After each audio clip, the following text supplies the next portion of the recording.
Dear Clash Guards, I confess my emotions have been a mess. Cause you changed everything we ever knew. From witches to poison and the Queen Walk too. Whoa, I've been wrong, I was wrong. Been at town hall night, way too long. Getting hogs and Valkyries. I'll push that button and believe in you again. Welcome to episode 80 of Pineapples and Thorns. I'm Kat, and Peter, how are you tonight? Good, thank you. How are you tonight? I'm doing excellent, thank you. It's Friday. Spring is sprung. Not snowing. Well, I thought you got snow today. Well, it turned into rain, so it's Okay. Don't have to shovel the rain. not yet. Maybe tomorrow. We'll see.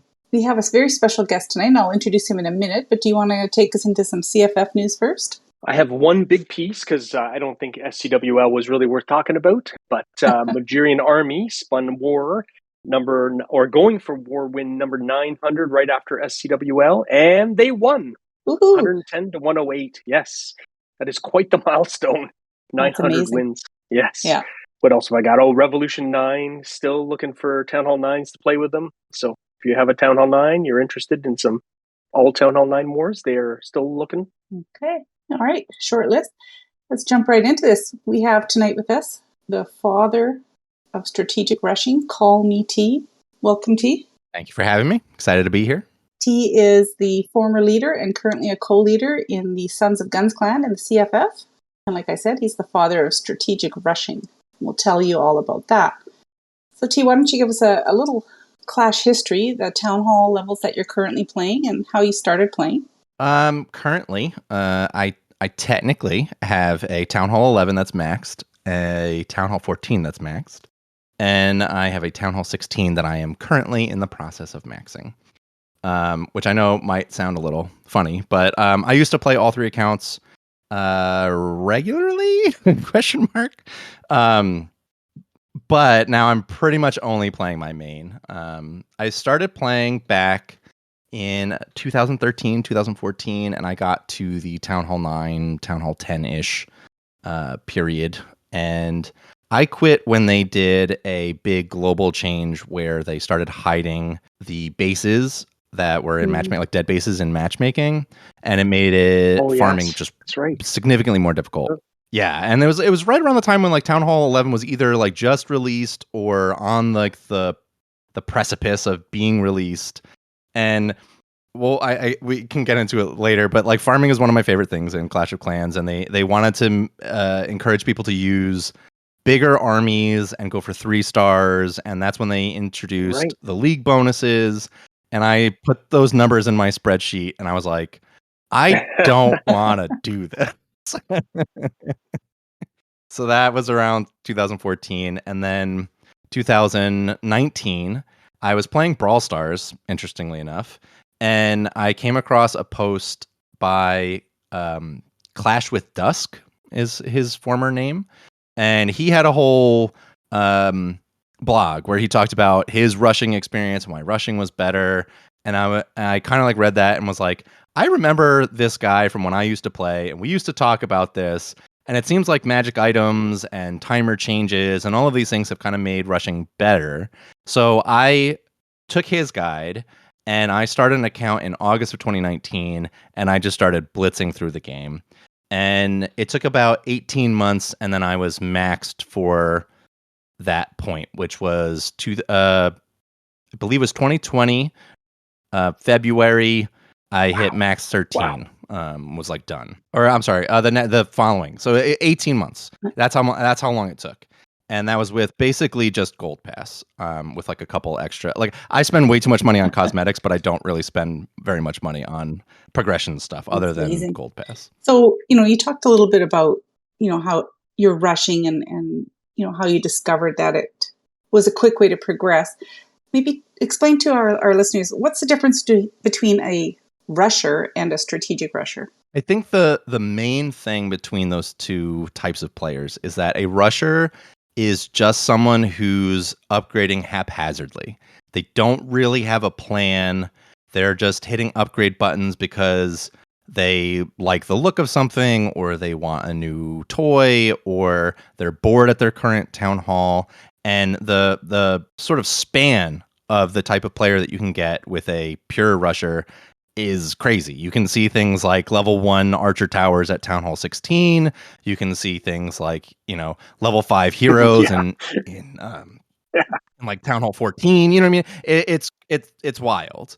Whereas a strategic rusher is upgrading just the things that they need to keep them on the positive side of the offensive curve, and hitting their Town Hall upgrade button pretty much right as they're running out of those good offensive upgrades to do. And so you'll see someone that's strategic rushing. They'll have all of their army camps done. They'll have their lab up to date, their barracks up to date, their heroes. Depending on how long they've been playing, their heroes could be either low and working up, or they could be pretty close to 1 or 2 town halls off the max for their current town hall. Kind of depends on their ability to farm and all of those things, but they're prioritizing their upgrades specifically and purposefully, and I think that's the differentiating factor. That's a between great rusher and explanation, strategic because rusher. there's also there's rushers, there's strategic rushers, there's engineered accounts, and I think it gets confusing when Mhm. people are applying to clans. Rushers have always had sort of a really bad rep, dating back to the days of Global, where Mhm. you'd be insulted if your stuff wasn't maxed. And so it For sure. I think it helps clans who are perhaps recruiting to know that there are people who are purposefully rushing, and that will eventually, sooner rather than later, get towards the max levels. It's funny, I actually talk about that in my guide because it's so important to define your terms. Because even on Reddit, and where all of these people think that they know everything and they have everything figured out and all the definitions are quote unquote the same, somebody that says they're a maxer can also vary, because some people are the purest form of maxer, which is what I call like the crazy maxer, and they're the ones who will not hit the town hall button until everything on the list is done. That's me, guilty. Right. And that's crazy. And if that brings you pleasure, I applaud you. My hat is off to you. I could not do that. But there are also people who call themselves maxers, but they'll do things like, oh, well, all my builders are done and I'm not going to wait for my lab. Or all my buildings are done, but my heroes aren't. And they'll do these little things where they're still calling themselves maxers, but aren't actually maxing. So it's important to define those terms and to figure out where you are. And I call it the rush spectrum, because only the people that are waiting until the town hall is the last thing, those are the only people that I think are maxers. They're the only people I will respect and call maxers. Everything short of that, you're rushing. You're just rushing on a different spectrum. Your guide is amazing. So I had a Town Hall 14. It was my kid's account, and I've been kind of farming it when I felt like it. And I think you released the. Are you in the 3rd iteration now? Is it version 3? This is, I guess it kind of depends how you define. So I had an original rush guide that I put out in, I think, 2021, but I am very bad with dates and times, so don't quote me on that. And then around when Town Hall 15 came out, I did a big overhaul and a big pass, and I updated everything, and I kind of changed and tweaked some stuff. And then I was still getting nonstop DMs and questions. And so I decided I'm going to rewrite the entirety of the guide from scratch, from a different viewpoint. So rather than giving people step-by-step instructions of, okay, you're at Town Hall 7, here's what you upgrade in this order. And when you get all these things done, you upgrade. Well, Supercell changes things a lot. And then they released the blacksmith, and I was like, I am not going back and changing all of those town hall guides. So I was like, okay, I need to rewrite it with the idea of providing people with the logic and the reasoning and the general idea of how to rush, rather than like a template that people are just going to follow. Because every time Supercell would change something, people would be like, oh, the I don't know, barracks is different now. There's only 1 instead of 4. Does that change how you should? And I'm like, no, the priorities are still the same. Everything is still the same. The logic is still the same. It's just, yes, the specifics get shifted around and yeah. So I think my first read through was that version 2 when I first hit Town Hall 15, and it's just it's heroes down as much as you can, and that seems very appealing to so many people right now. The CFF is seeing an influx of people because you posted that guide, and this is where you are. It's ridiculous. I can't believe how many new people. I think we filled the rated, didn't we, Kat, in a couple of weeks? Yeah, opened it up and all kinds of guys. And they're active, right? They want to play. They're on there all the time farming. Yeah, because amazing people. Well, because farming and upgrading is fun. More toys, exactly. You get more toys. Which I think is your whole point, right? Your point is to get to the best toys as fast as you can. Right. And not for nothing, when I started playing in 2019, I didn't really have a whole lot of problems joining clans, surprisingly, even though 2 weeks after I created the account, I was already in Town Hall 9 and just going crazy. But the biggest problem that I was having with organizing a clan is that you need higher level Town Hall players to donate and have strategies and get you into higher clan SCCWL clan leagues and all of those things. But that takes years. So if you want to recruit a Town Hall 8 and you're a clan that's mostly Town Hall 16s, that Town Hall 8 is never going to meaningfully contribute. Even if they're a great player and they're super fun and you want to have them in your clan because they're good, you kind of need to have a different clan that's focused on low Town Hall players. And what I figured out with rushing was, with a lot of the things that you can kind of, they're not exploits because they're legal in the game, but you're kind of taking advantage of the default math that's in a game like Clash, and you're getting more offensive power in a shorter amount of real life time elapsing. So your clan grows stronger and more effective faster. And when you multiply that over 50 members, you suddenly have this clan that's capable of doing things that would have taken a maxing clan years to accomplish. So could I ask then, how much time do you think you can really save from like a maxer's point of view to a strategic rusher to get to that point where you're a Town Hall 16 that can now contribute in an SCWL week? So it depends a little bit about whether you're free to play or if you get Gold Pass. Now, obviously, you can spend way more than Gold Pass and get tons and tons of books and, get faster progression, whatever. But I really only write my guide for either the free-to-play player or someone who's willing to spend $7 a month now on Gold Pass. And that's really where I think the best progression per dollar exists in Clash of Clans. I don't think many of the shop offers are worth buying unless you have disposable cash and Clash is like your only game and it's something that brings you a lot of joy to do. I don't really recommend anybody buying any of those other offers. But I do think, in my opinion, I'm always willing to spend money to support the developers that are making games that I enjoy. So $7 a month, while it's a little offensive that they decided to bump it up from $5 a month for kind of no reason.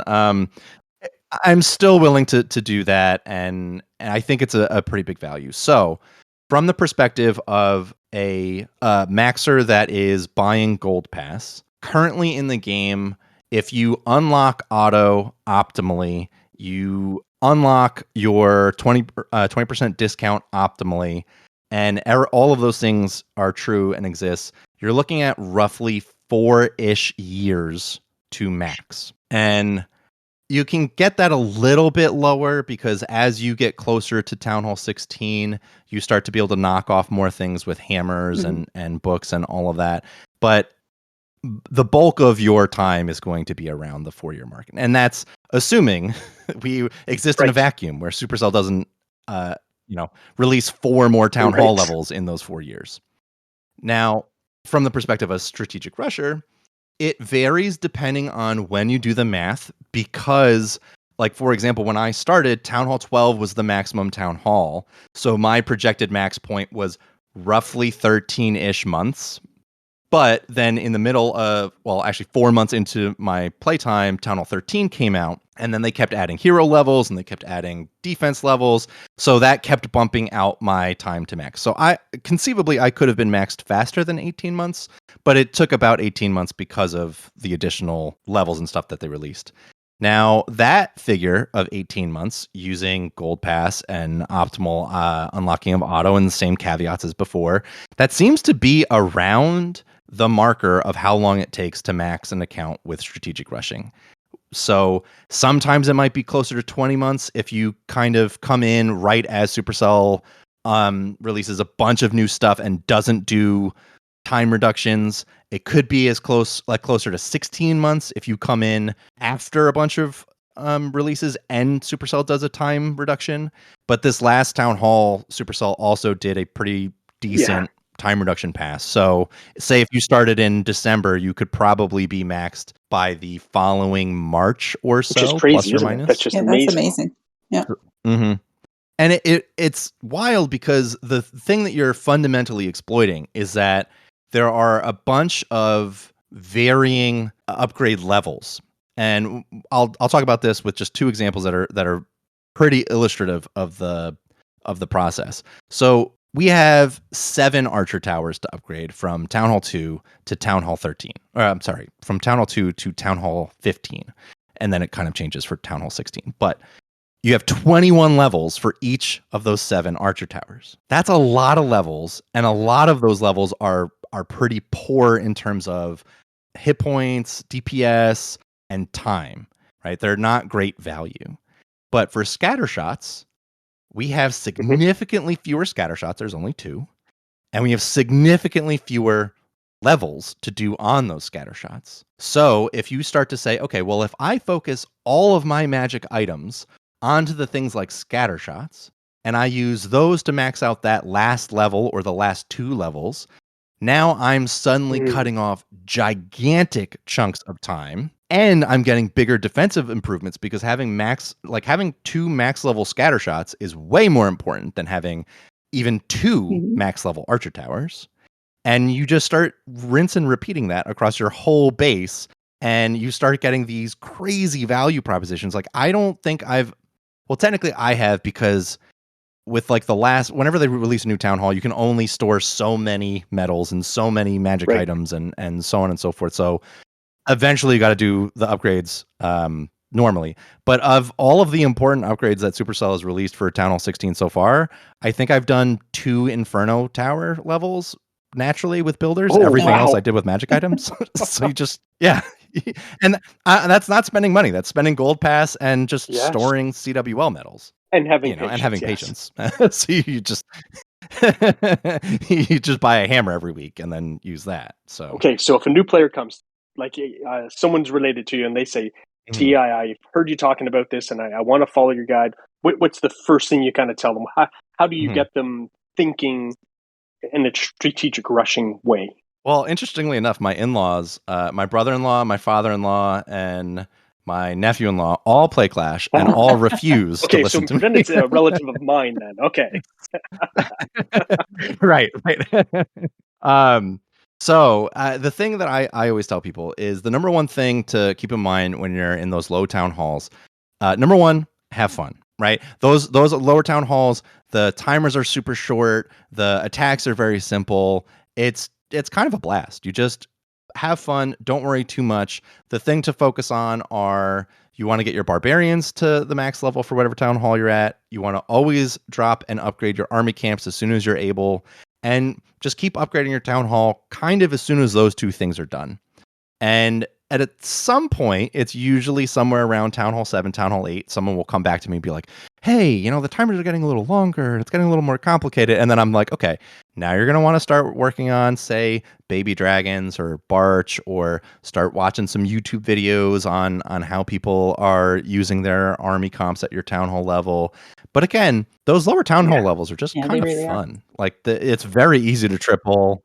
The timers are super small. Like Supercell's done a great job of making, I think, up to about Town Hall 9, Town Hall 10 to be pretty fast. It's not super punishing in terms of the amount that you need to farm to keep your builders busy. And I kind of am just like, if you want to play Clash and not pay super close attention, like that's what you should be doing. It's just having fun, upgrading your barbs, upgrading your archers, smashing bases, and just going that way. Beyond that, I think when people start to get to Town Hall 9 and they start to realize how important Dark Elixir is and how much Dark Elixir they're going to need, is when I start to be like, okay, now is when you start to focus. Now is when you start to make sure your camps are done, your clan castle's done. You want to find a clan that will help you with, attack strategies and farming strategies and CC troops and all that kind of stuff, and like kind of get involved in the game. I think Town Hall 9 is like the start of Clash of Clans, in my opinion. I still think it's kind of an irrelevant town hall, and I've had fights with people all throughout the community because I think people look at Town Hall 9 with like rose-tinted glasses on. But yeah, I think there was a time when I would have agreed with you that Town Hall 9 was the best town hall, but I think that time has passed, in my opinion. But at Town Hall 9, you can also, like, that's when you have 30 levels of Archer Queen to do. You have 20 levels of Barbarian King to do. So the game goes from a very lackadaisical, like, this is just fun and silly and kind of entertaining to, oh, okay, I need to focus up. And I think that's when people start to be like, okay, you should get your builders done either by pushing and getting achievements and using your gems to buy your builders, or just buying them with cash, whichever is easier or you prefer. And that's that kind of like Town Hall 9 is like, this is the decision point of, do you really want to play this game, or do you just want to kind of mess around? That's right. And if you want to mess around, play however you want. But if you're looking to get to Town Hall 16 and you know that you want to get to Town Hall 16 ASAP, Town Hall 9 is when you buckle down, you get your builders, and that's when you start going, I don't really care about Golden Elixir. Every raid I do needs at least, I think in Town Hall 9, I think is around 4,000 Dark Elixir is a good target. And it just goes higher from there. And that's kind of where things, you probably want to read my guide, because that's where things start to get a little more. I mean, you start talking about ratios, but pretty much get your heroes, get them down, keep them down all the time, and just farm nonstop. I think the important thing that I try to stress in the guide is that you don't really need to farm nonstop. You just have to farm intentionally. And you have to farm in a way that works for you and your schedule. Because I've seen way too many people burn out from farming because they just farm way more than they need. So many people message me and say, oh, T, what do I do? My builders are busy for another few days. I have max storages. Well, what do I do? And I have the same response every time. My response is, relax. It means you didn't space your builders correctly, or you didn't space your farming correctly. One of those two things is true, or possibly both. And I always try to tell people, you want to make sure that your builders are freeing up every other day or every day, depending on how the timing works. And you don't want something like, oh, I have 4 builders free. I'm going to start all 4 of my air defenses. And then whenever those 4 air defenses are done, okay, now I have 4 builders free again. And that might work in the lower town halls where the storages that the amount of loot that you can fit in your storage is significantly higher than the cost of the things that you're upgrading. But as you get into those higher town halls, like Town Hall 12, 13, or higher, you kind of need 75% or more of your storage to start a defense or start an offense. And then, well, what do you do? If you have to start 4, that means you have to turbo farm, right? Like, it's crazy. So rather than always having full storages, what I always did was I would focus on one type of upgrade at a time. So my guide says you focus on your offense. So those are generally elixir buildings. So I would farm up all the elixir that I needed for the next upgrade, and then I'd stop playing. And I would space that out over, say if I had a builder coming free in 3 days, I knew, okay, well, I want to start this next upgrade. It costs 3 million elixir, and I have 3 days. So I just need to farm 1 million elixir a day. Done. And then I would start the next upgrade, and I would do the math again, and I'd figure out, okay, this is how much elixir I need, and I would do that. And then every time a builder would free up, I would dump all of the excess loot that I had into my walls that I didn't need, and then I would start the next upgrade. And you just kind of space things out and that I mean, way. Talking about all the different things that people have to start worrying about as they get past Town Hall 9, with all the equipment that we're getting. I mean, it seems like just a new one every month or every other month, and there's no sign of them slowing this down. How does all this new equipment affect the strategic rusher? So the only thing that the equipment really did was make me suggest people rush Really? faster. Yeah. So, okay. One of the things that I had to consider deeply when I was rewriting the guide, and I actually did a little bit of an edit pass a month after releasing the third version because I had to change my opinions a little bit. Where previously I was saying, realistically, the only thing that mattered was you upgrade your offensive buildings, you keep your heroes down, and then you upgrade your town hall. That's it. Now I'm sort of like, I don't know if you should keep every one of your heroes upgrading constantly, forever, for always.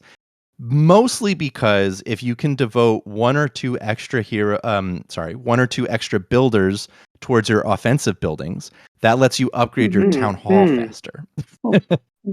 And here's the thing, Supercell built a couple of odd incentives into the equipment. And what I mean by that is they're incentivizing people to get to higher leagues in matchmaking, so Titan, Legends, something along those lines.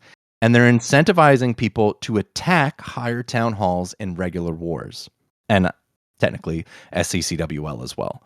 So those two things put a lot of pressure on you to have a higher and higher town hall because you get more ore.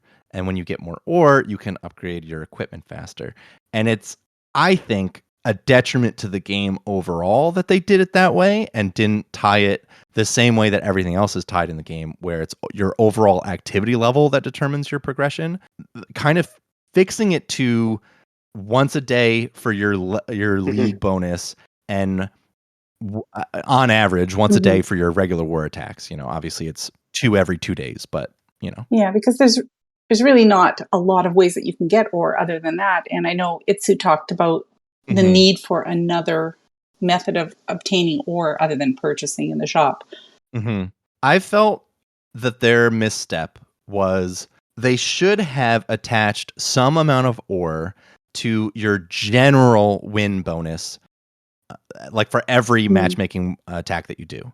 So they could do it the same way that they attach the scaling amount that you get. So, for example, in Legends League, I think you get 300,000, 2.2K or something like that for getting your full 3-star. But if you only get a 1-star, 20%, you get a smaller portion of that. They should have done the same thing and attached some ore to that. And this way, you can have your activity level contribute to your ability to get your ore. And I kind of understand why Supercell did that, did not do that. But my interpretation of it is not particularly charitable to Supercell. The feeling I'm getting from listening to people around on the various servers and in the game is that, there's all these pieces of equipment being introduced very quickly and limited amounts of ore that you can get. And along with these events to introduce epic equipment every other month, it seems like they're overwhelming the player base. What do you think? I think it's very frustrating the way that they've implemented equipment in general. I think the summary of how I feel about equipment would be frustration, because I think the idea of introducing equipment and splitting them off from base hero levels was inspired. And I think having these extra tools is great. I think it's done wonders for creativity in attacking. I think it's done wonders for activity in the game. I think, at least initially, people were super jazzed and very excited, and everybody was like, oh, this is so new and this is so great. I think the stumbling block is the fact that they're just not willing to inject more ore into the system in some way. Because I was a max Town Hall 15 when Town Hall 16 dropped. And I think the silliest thing that they did was only give us level 15 of our existing equipment. I think that was a shot in the foot. I think it was very silly for Supercell to do that, because what it meant was everybody has to upgrade their equipment just to make parity with where they were before. And I think that was very silly. And I think they would have gotten a much more positive response to it if they had given everybody like the max level 4, just the existing equipment, and then all of the new stuff is just new toys. It's not like, oh, well, first I have to upgrade the stuff that I already had, and then I have to upgrade the stuff that I don't have yet.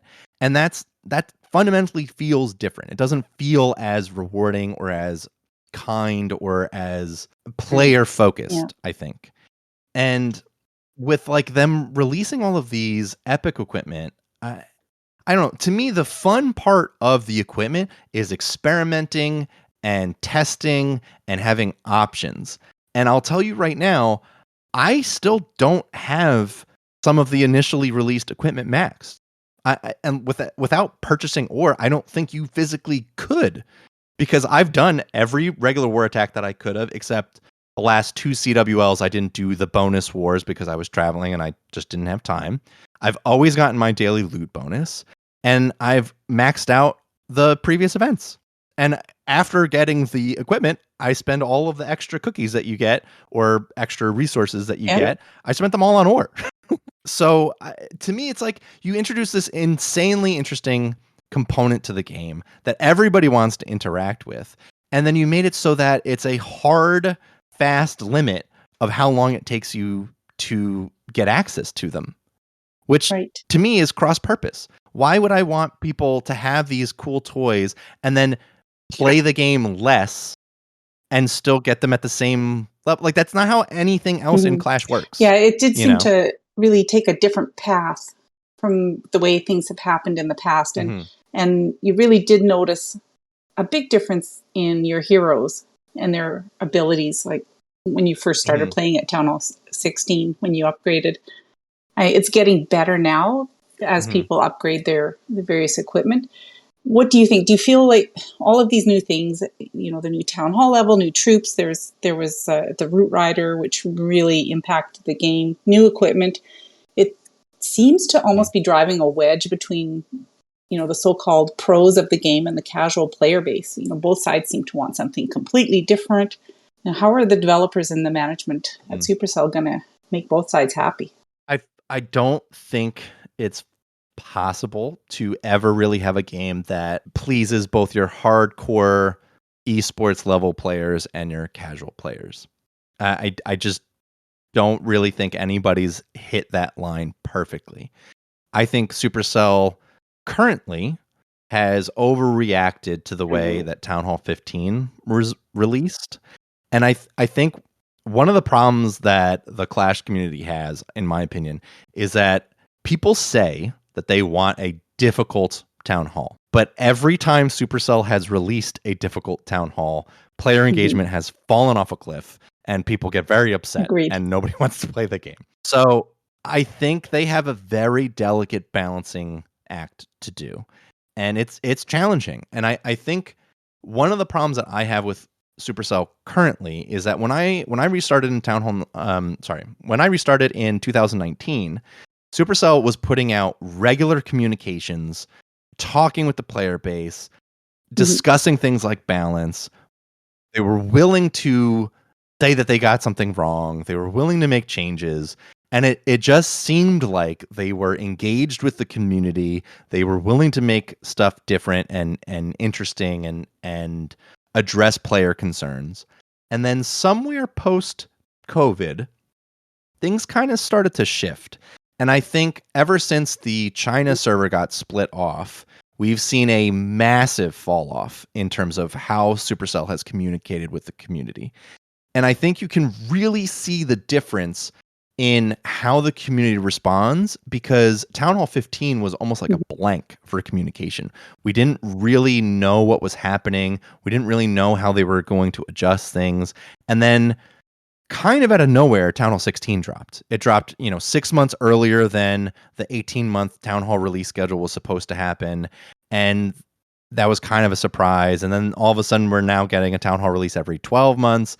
And it just seems like the communication part of Supercell's community outreach is broken or having issues. And I think more than anything, that's what you need to have a game that makes more of your player base happy, is just talking, expressing, explaining, telling people, okay, we see Root Riders. We see that they're too strong. We see that they're too powerful.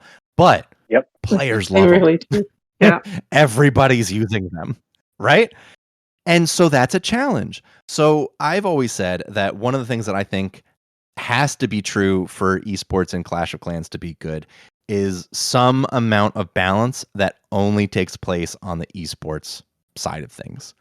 And whether that's like how communities used to run Yeah. Town Hall 9 no witch attacks, or Town No Hall siege, yeah. 10 no siege, like, right? Like, those are interesting ways, because the community knew and has known and knows now that Town Hall 9 is not fundamentally balanced.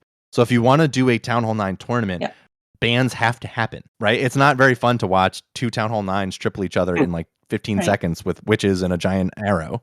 Maybe a minute 15, but okay, yeah. So Well, it's fun for the witch people, but right. Right.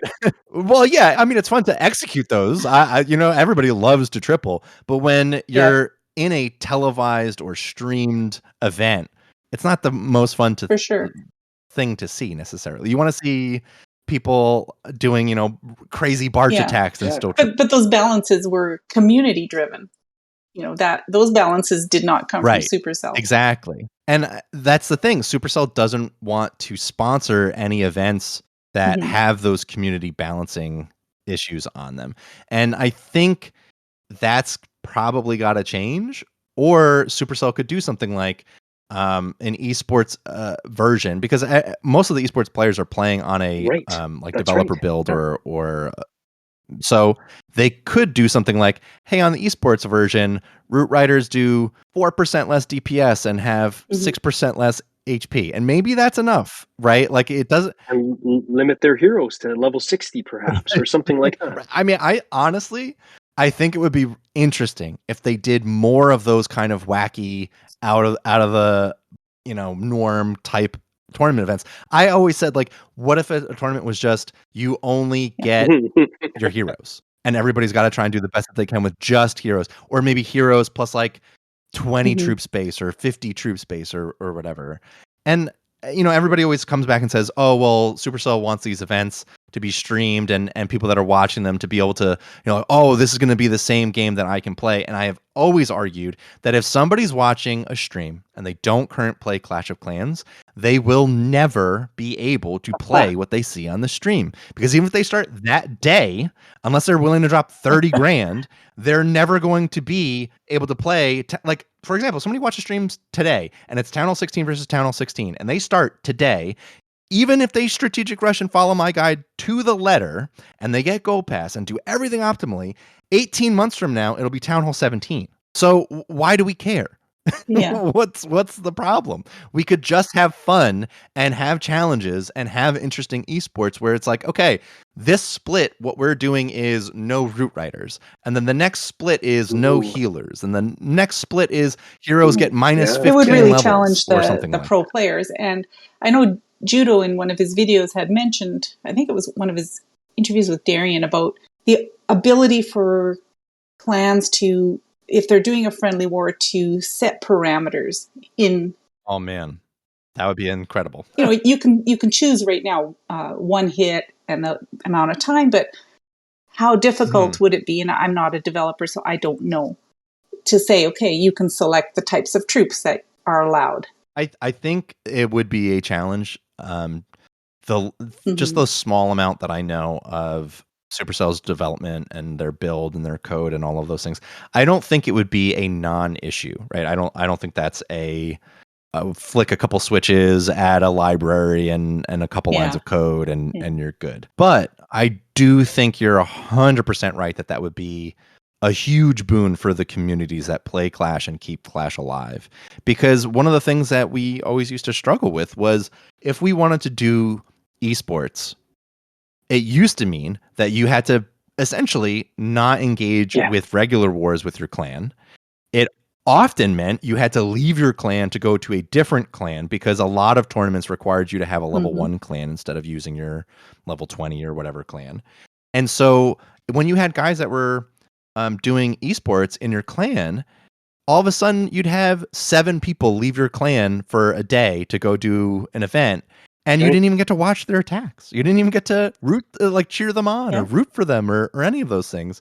And when I was in, my biggest portion of esports was during like the COVID lockdown period, and we used to like have to stream to each other so that our clanmates could watch us instead of being able to run the event out of our clan. And especially now where regular wars are so much more meaningful Right. because of the ore requirements, you're even less likely to want to do esports. And I Yeah. just think that's silly. I think being able to run the friendly wars the way that you want to run them and make it easy for people in the game to do it. It's Well, it just a really net did make benefit for a big everybody. difference in this last update where they finally allow people to be in a random spin and go do a friendly war and even do SECWL at the same time. It's Mhm. people have been asking for that for years, and with people Mhm. needing the ore, having to opt out of a regular war so that you could do a friendly esports style war in one of these tournaments was really hurting the Mhm. people wanting to participate. Right. Exactly. And then you're Exactly. setting yourself back. You're actively like harming your own progression. And when you're playing progression the game, it just seems silly, right? Yeah. What do you think if Supercell nerfs the hero potion back to the original 5 levels? Do you think that would have Mhm. a significant impact on the guide into strategic rushed town halls? Not necessarily, because most of the fundamental math and incentives kind of stay the same.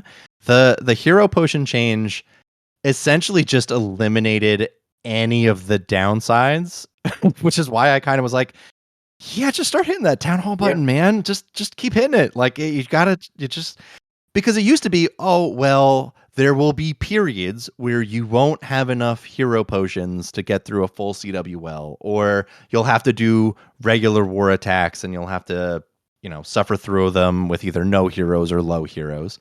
But, the hero potion used to mitigate that a little bit. +5 Mhm. levels used to be an Yep. ability level. That was like decent. But nowadays, and the thing that I actually recommend in the guide is once you get a hero to the 8-day upgrade level, that's when you kind of stop focusing on that hero, because that's when you get the maximum Heroes. benefit from books of heroes. Right? So what you actually want to do is you want to get all 4 of your heroes to that point and then refocus on to offenses and defenses and building at your base. And you can throw levels at your heroes whenever you have enough DE, but it's not necessarily the same kind of focus, because 2 things become true.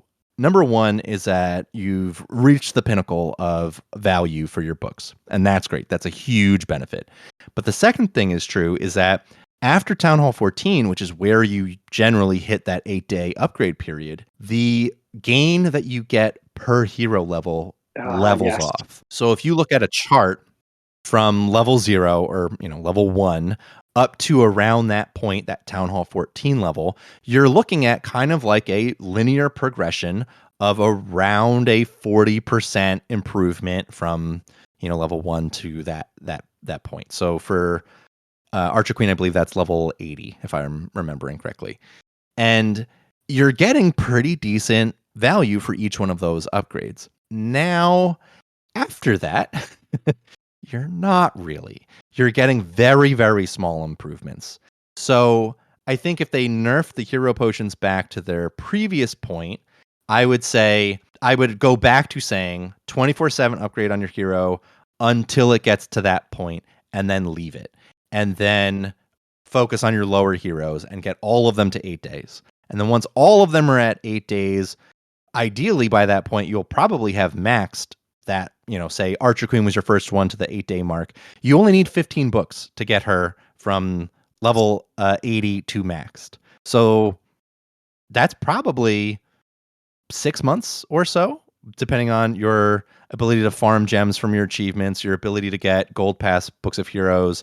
How kind they are in clan games. Yes. Right. Right, exactly.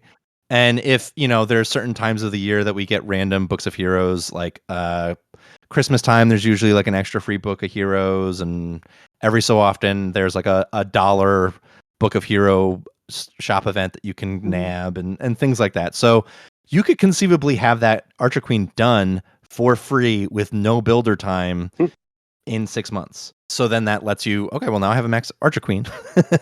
And so I think the hero potion thing really just mitigated it to the point where now in the guide I suggest you spend raid medals on hero potions so that you can essentially have maxed heroes at any point in time. Whenever you need them, that's right. Right. And so I think depending on what type of clan you're in and where you are on the clan list, like say for example, you're the highest town hall in the clan and you're willing to somewhat stunt your own progress, you can get some benefit from using hero potions to get better war attacks and keep your heroes awake a little bit longer. Like say for example, you time it so that Friday and Sunday you have regular war spins, and so maybe 3 days you let your heroes stay awake and you use a power potion for those 4 attacks. Well, okay, maybe that helps you win a couple more wars than you would have otherwise. But if they nerf the hero potion, fundamentally the hero potion wasn't a component of the previous rush guide.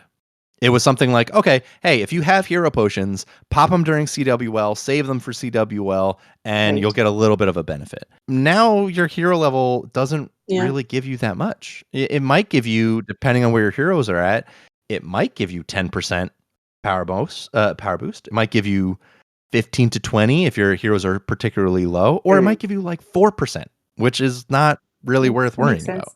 One of the folks in the CFF server was asking if you had co-hosted a podcast once before, and they wanted to know, would you ever consider doing one focused solely on strategic rushing, and do you think it would be viable? I think the problem with that is that my answers for strategic rushing don't really change. So the episodic content that you need for a podcast generally requires you to change what you're saying from episode to episode. And I find myself not doing that. I would love to be on more podcasts. I'm happy to be a guest anywhere. I love talking about Clash. I love talking about the updates. But I think one of the problems that I've had in sort of squaring whether or not I could do a podcast is, well, what else would I talk about? Because realistically, I can tell you how to rush in 2 minutes. I can tell you how to rush in probably about an hour. And that's probably all I really need, right? I can give you the high level summary in a couple of minutes, and I can give you everything that you possibly need to know in about an hour, which is kind of what the guide is, in my opinion, depending on how fast you can read. Like, that's everything. The guide tells you everything. And I can summarize, but what else is there is the question that I was always left with. Like, what else do I talk about? So I'm always happy to answer people's questions and talk to them about it and explain some of my reasoning and all of those things. And if Supercell put out content that affected rushing more frequently, like the blacksmith was a fundamental change in how I had to think about and explain rushing. But that was the first bit of content that really changed anything about rushing since probably 2013. It really was a major impact on the game, wasn't it? Can I ask then a question of like a follow-up to the blacksmith? Is it then the best bet for anyone strategically rushing to try to push as high a league as they can? Like if they can get into Legends, is that worthwhile? So Legends specifically, I would say maybe. It depending on your town hall and your activity level. The problem with Legends is if you aren't able to triple the things that you're facing, you only get 8 attacks, which could potentially not be enough for what you need to keep upgrading, depending on where you're at in your journey. I suggest, and this is what's in the guide, is that you go as high as comfortable, which, depending on your town hall, could be... I used to recommend almost blanket, go from Crystal 3 to Master 1. That was where all the loot was. That's where I recommended everybody hang out. And that's where I was like, you get a decent bonus from your wins. You get a decent daily bonus. And it's not bad. You can usually find dead bases and there's lots of loot and all of those things are good. Now I suggest you probably want to go the next tier or even 2 tiers above that. So if you were hanging out in Crystal 1, you probably want to go to at least Master 1 or Champs 1 or Titans 3. And if you were hanging out in Master 1, you probably want to start hanging out in Titans. And those are the things where I never would have recommended that before. I I really don't think I ever recommended anybody go above Master 2 Okay. in my original guide because you didn't need to. But now 100% you want to get as high of a league as humanly possible that you can comfortably like live. And that somewhat depends on your ability to maintain your shield and your activity level and when you farm and all of those things. So I don't necessarily say everybody should go to Titan 1 immediately. It's kind of dependent on your specific personal point in your journey, but you want to go somewhere where you're starting to get attacked a little more than you want and hang there. If you could ask Supercell for one thing in the game right now, what would it be and why? Oh man, that's a big question. What's funny is I had an answer for this, and then my brain deleted the answer because I was like, "Oh, I already thought about the answer." Okay, then while you think about it, what do you think of the general state of the game at the moment? Like, how are you liking Root Riders and being able to triple and not being able to defend? How are you finding it? Again, it's a bit of a mixed bag, right? I thoroughly enjoy the fact that in regular wars my hit rate is somewhere around 50-55%, which I'm not as active at pursuing the highest level attack strategies as I used to be. So for me to be in that 50% or 55% hit rate is kind of ridiculous in my opinion, because I'm not really doing regular FCs. I'm not really watching the highest level streams anymore. I'm not really engaged in that top level, highly focused, highly practiced aspect of the game. And part of that is because it's not particularly interesting to me anymore. So I think that kind of answers your question, right? Like I'm not really interested in pursuing the top level attack strategies anymore because I don't think they're particularly fun to pursue. Fun, right? What are you using right now? This specific second, I'm using a Super Dragon attack because the event is going on. Oh yeah, the event is ongoing, yeah. But before the event, I had been using Queen Charge Root Riders. Okay, yeah. So Queen Charge is fun. It challenges you on a daily. Everyone is a little different depending on her mood. I think so, and I right, and I've got a decently upgraded Frost Arrow. I think it's level 23 at the moment, so that's decent. But trying to deal with the Queen with no hit point recovery and my reflexes, my ability to focus it's challenging for sure. What are you pairing the Frozen Arrow with? Invisibility Vial. Oh yeah, okay, yeah, right. No hit point recovery, right. Mm-hmm. Yeah. So it's funny. I think one of the things that I want to play around with is that I want that healer puppet and the giant arrow, because I'd love to do more like Sui hero attacks, but I feel like I'm missing the oomph that is required because I don't have those equipment leveled yet. Right. That reminds me. That's what I want in the game. So I've spoken to a few people that do have access to the developer build, and in the developer build, you can use any equipment at any level.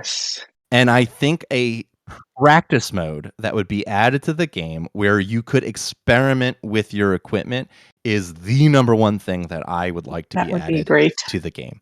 And I know that's kind of a big ask, right? But it's they used to have those little practice attacks that came out with every town hall, and then they haven't released any in forever. Even something like that where it's a static base and you can just switch the equipment that you're going into that static base with would be a massive improvement where I could actually test things. Because so many people ask me, what's the best equipment on what hero? And I'm not spending enough money on Clash to max those things and be able to test them.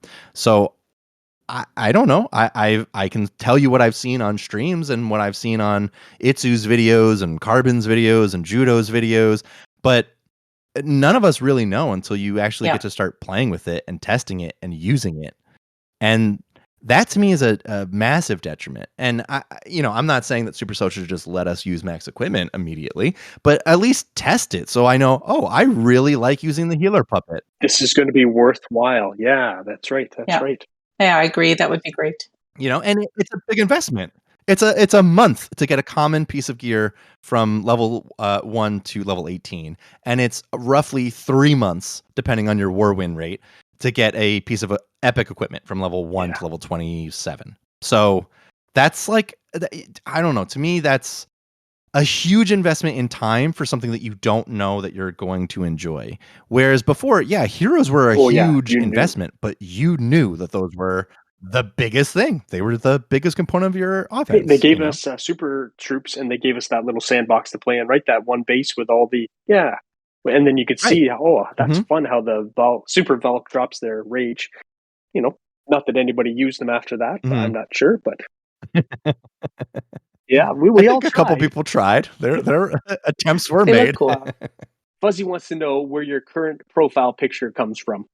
So that is a meme. It's the Stonks meme, only it has been changed with a goose, and the goose is saying honks. It's a little cut off because Discord rounds off your profile, but that rounds your picture. Yes, that's right. Mm-hmm. Got it. It is the Stonks meme guy replaced with a goose. What's your number one pet peeve in real life? Oof. I think the number one pet peeve I have in real life is when people genuinely ask me for my advice on something that I am good at and know what I'm talking about, and I give them good advice, and then they don't listen.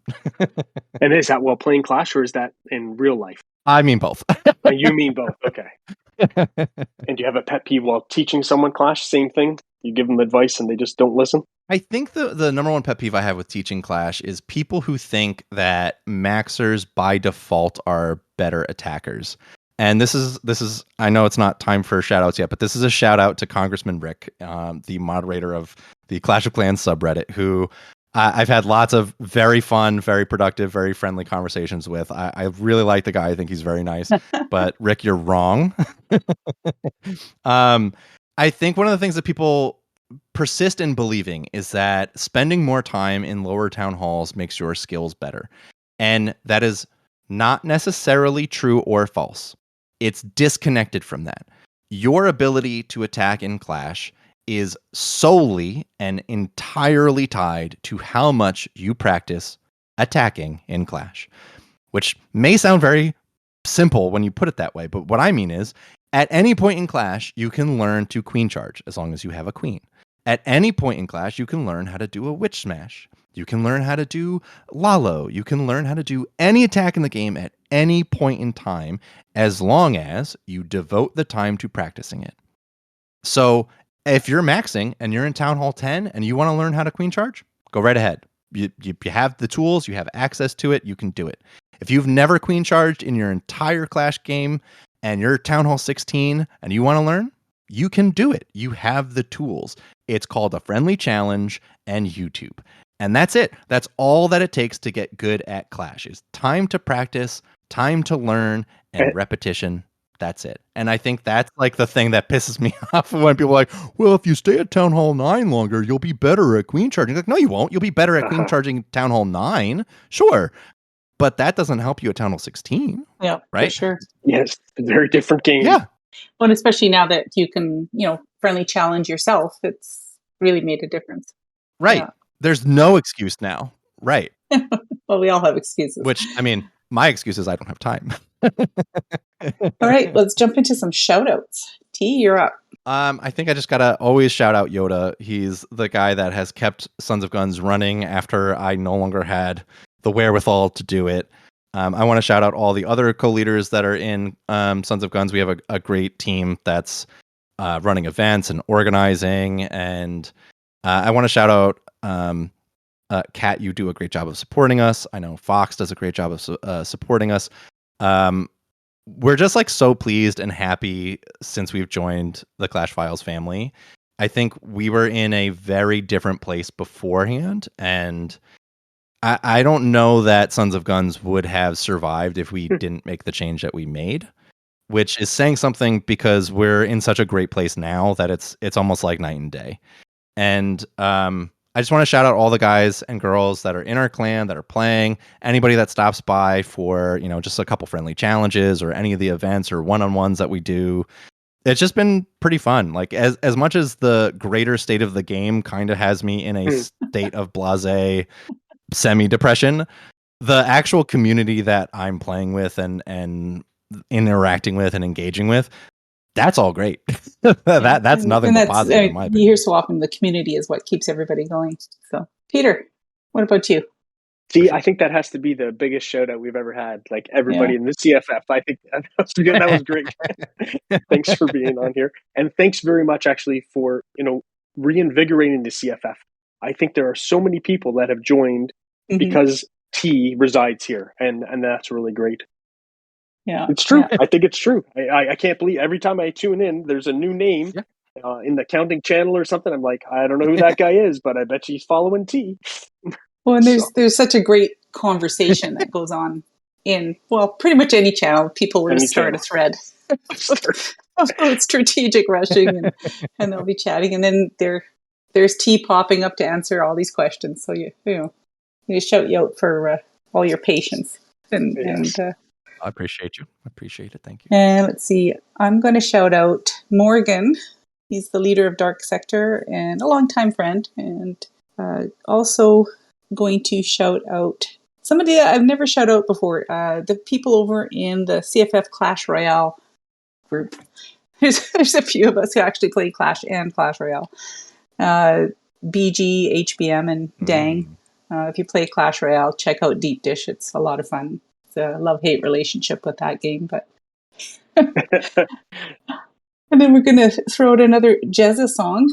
The song's called Clash is Out There. Jezza wrote this song for the OG CFF podcast that featured Rancid Meat and Halligan. It was a great podcast, and unfortunately most of the episodes are lost to the internet, but the song survives, so enjoy the song.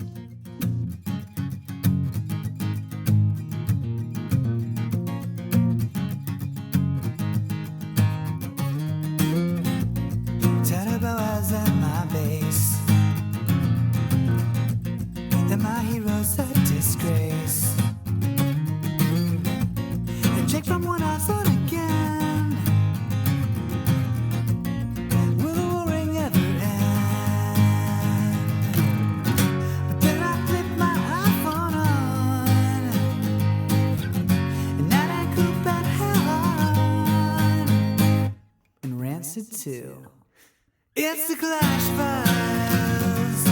It's an epic win. It's the Clash Files. They give a piece a shot again. Whoa. Clash is out there. Clash is out there. Yeah, yeah.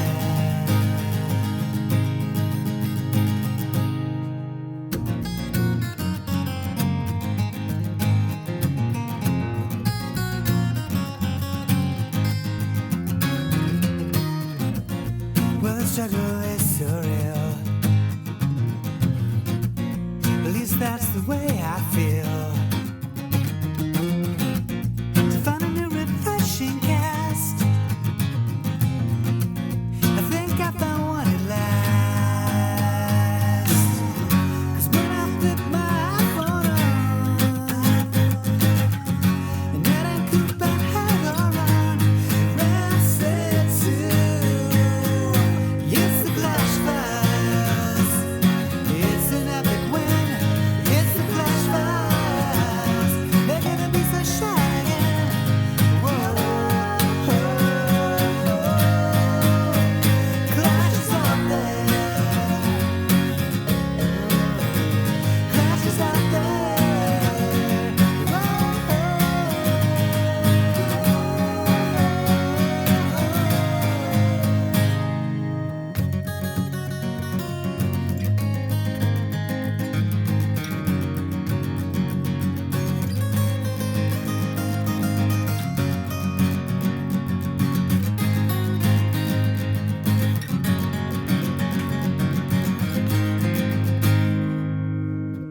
And now my soul's at peace at last. Since I finally found this new podcast.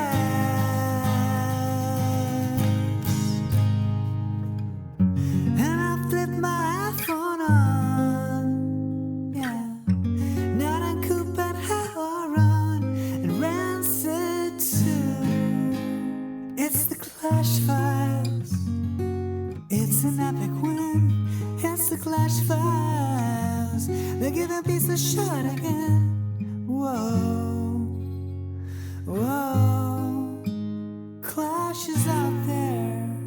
Thank you, everyone, for listening. The CFF is a family of clans who love to play various games such as Clash of Clans, Clash Royale, among others. You can send questions or comments to us on Twitter at RedthornCOC. To get more information on our clans, events, and podcasts, join the CFF Discord at discord.gg/clashfiles.